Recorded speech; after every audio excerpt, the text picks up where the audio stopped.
We are reviewing the Black Rifle Coffee Company. Now this is beyond black and these are the whole beans.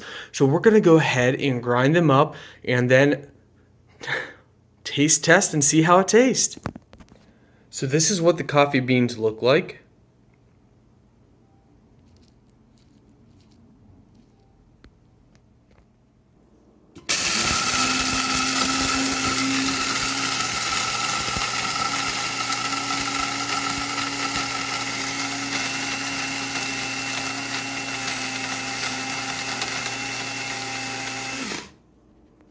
This is what the grounds look like. Now we place them in our little K-cup.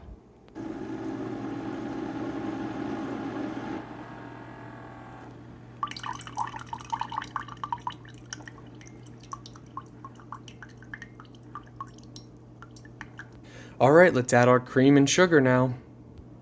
Okay, so I've had some and I added a little bit more cream and sugar. It's definitely different. It's a different flavor than most of all the other coffees I've had. So it's kind of intriguing. I actually do like it. I think if I would rank it, it would be in my top, maybe in 12th or 13th place for my top coffee that I like.